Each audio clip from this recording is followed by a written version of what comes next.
Alors moi je suis Maxime Vivas, Bernard Gansan arrive. Nous vous présentons le site le Grand Soir. Le titre peut être pris au second degré parce que nous sommes partenaires de ce forum. Nous en faisons la promotion depuis des mois. Nous publions tous ces communiqués et nous publions les articles et communiqués de Paul Ariès. Le site Le Grand Soir existe depuis 2002. C'est un site gratuit. Il a publié à ce jour 25 000 articles qui sont tous en archive libre consultable. Ces articles ont été écrits par 2000 auteurs du monde entier et nous avons aussi publié 100 000 commentaires de lecteurs. Le chiffre de lecture se situe pour chaque jour entre 10 et 15 000 lecteurs uniques. Lecteur unique, ça veut dire que le compteur reconnaît votre adresse d'ordinateur, votre IP. Eh bien, il ne vous compte que comme un lecteur si vous venez 10 fois. Donc, ça nous fait aussi entre 350 000 et 450 000 lecteurs par mois, avec un pic de 1 million. Les derniers chiffres que j'ai vus avant de partir de Toulouse il y a 2 jours, c'était que jeudi 17 000 lecteurs uniques. Nos articles sont lus des milliers de fois, voire des dizaines de milliers de fois directement sur le site. Le plus lu a 838 000 lecteurs.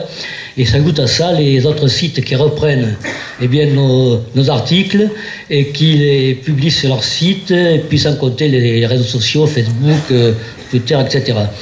La ligne éditoriale du Grand Soir est simple, elle se résume en une ligne, c'est un peu surprenant. C'est la suivante: le Grand Soir ne tape pas sur les individus, les organisations, les pays qui sont en état de résistance. En état de résistance à la pensée unique, en état de résistance aux médias, en état de résistance aux armées tout court. Et donc ceux qui résistent pour récupérer soit leur liberté, soit pour les pays, leur territoire, leur indépendance et éventuellement leur richesse naturelle. Alors, ceux que nous ne voulons pas donc, attaquer, ce sont ceux qui résistent. Ça ne veut pas dire que nous pensons qu'ils ont toutes les qualités, mais leurs défauts nous sont suffisamment servis par l'ensemble des médias. Et je crois que tout le monde le sait, tout le monde connaît tous les défauts des gilets jaunes, par exemple, à moins de ne pas avoir de radio, d'autoradio, de télévision, et de fermer les yeux en passant devant un kiosque. Donc nous ne faisons pas ça, et en fait nous apportons un complément à l'information. Nous comblons les lacunes des journaux qui sont des journaux dominants, payants et subventionnés. Donc le fonctionnement du Grand Soir aussi présente une particularité qui est certainement unique et qui est la suivante.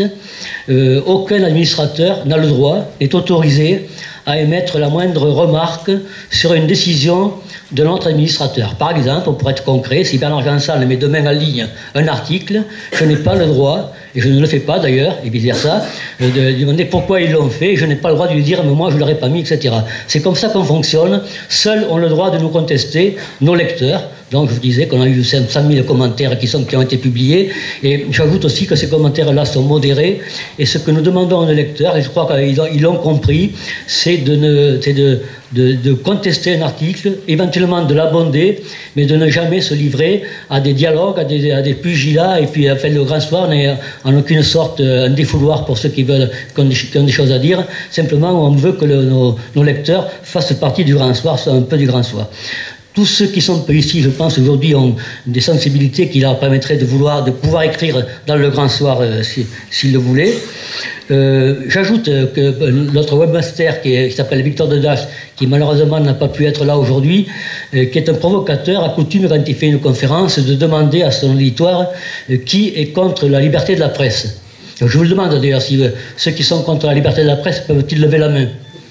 Non, personne ne lève la main, alors lui il la lève en disant « Moi je suis contre la liberté de la presse, de mentir, de manipuler, de se vendre aux milliardaires, de surexposer des faits anodins, de cacher des vérités, etc. » Il dit que lui, il est plutôt pour les devoirs de la presse. Et c'est comme ça qu'on voit les choses. Je vais terminer, parce qu'on a dit qu'on ferait moins de 10 minutes à 2. Je vais terminer en vous citant une phrase que j'ai lue au-dessus de l'entrée d'une télévision publique au Venezuela, Caracas. Alors je sais bien qu'en prononçant Venezuela, on peut ruiner tout un discours, mais enfin, c'est d'un philosophe français que je vais parler. C'est Jean-Paul Sartre qui, en janvier 1973, pour présenter le journal Libération, a dit ceci: la première chose sur laquelle on fait beaucoup d'erreurs, c'est qu'on croit que la liberté d'information, le droit à la liberté de la presse, c'est un droit du journaliste. Mais pas du tout. C'est un droit du lecteur du journal. C'est-à-dire que ce sont les gens dans la rue, les gens qui achètent le journal, qui ont le droit d'être informés. Ce sont les gens qui travaillent dans une entreprise, dans un chantier, dans un bureau, qui ont le droit de savoir ce qui se passe et d'en tirer les conséquences. Voilà, et donc je laisse la parole à mon ami Bernard Jansal, l'administrateur du Grand Soir, qui est un Lyonnais, qui va vous parler de la gratuité. Et comme c'est aussi un angliciste distingué, je pense qu'il va se débrouiller pour vous entraîner vers la perfide Albion.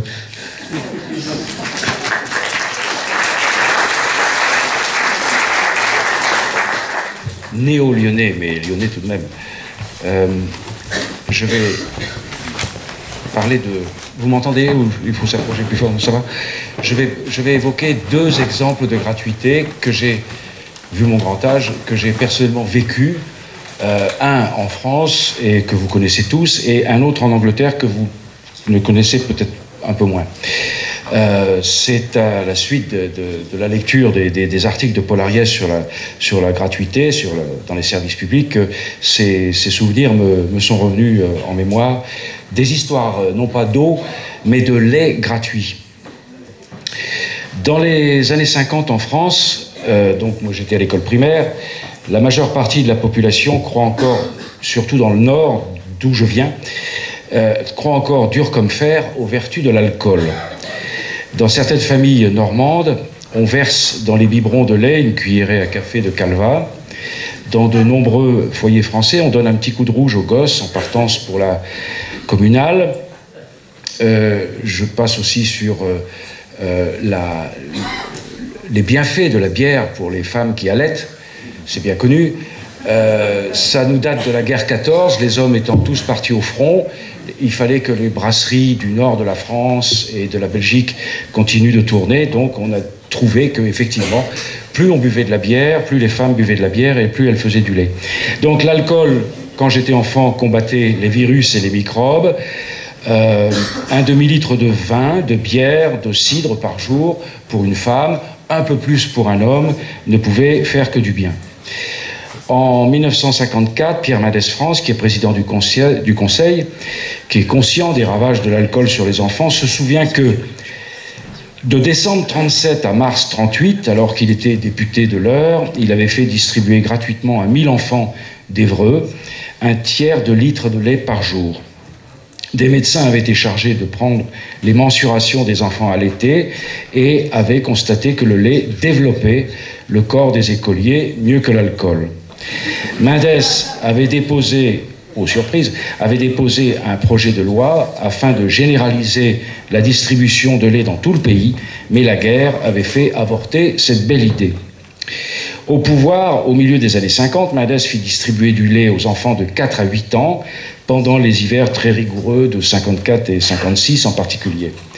Pierre Poujade, le mentor de Le Pen, avait accueilli au même moment la décision de Mendès de demander un verre de lait dans un repas officiel à Washington, avec la finesse qui caractérise l'extrême droite. Si vous aviez une goutte de sang gaulois dans les veines, vous n'auriez jamais osé, vous, représentant de notre France, producteur mondial de vin et de champagne, vous faire servir un verre de lait dans une réception internationale. C'est une gifle, monsieur Mendès, que tout Français a reçu ce jour-là, même s'il n'est pas un ivrogne. De l'autre côté de la Manche, avant même la fin de la Deuxième Guerre mondiale, le Parlement britannique vote une loi très importante qui démocratise l'accès du plus grand nombre à un enseignement public gratuit. Cette loi a été préparée pendant la guerre, sous les bombes, et elle a été, bizarrement, donc mise en œuvre par le gouvernement travailliste à partir de 1945, mais elle avait été préparée par des libéraux, des libéraux du Parti libéral, qui, en ce temps-là, se souciaient un petit peu du bien public, encore. Une loi de 1946 prévoit donc que les écoles distribueront à tous les enfants, jusqu'à l'âge de 18 ans, un tiers de pinte de lait par jour, c'est-à-dire en gros 30 centilitres. En 1968, j'en ai bénéficié lorsque j'étais élève en Angleterre, en 1968, le ministre travailliste de l'Éducation, Edward Short, qui mourra en bonne santé presque centenaire, après avoir été anobli par la reine, mettra un terme à cette mesure dans l'enseignement secondaire. En 1971, Margaret Thatcher, alors ministre conservatrice de l'Éducation, privera de lait les enfants de 7 ans en se voyant affublés du surnom de Thatcher, la voleuse de lait, Thatcher, the Snatcher.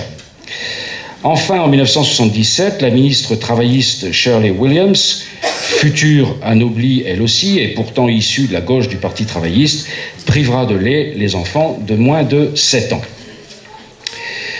Les inégalités s'étant renforcées outre-Manche depuis des décennies, le pays compte d'énormes poches de pauvreté.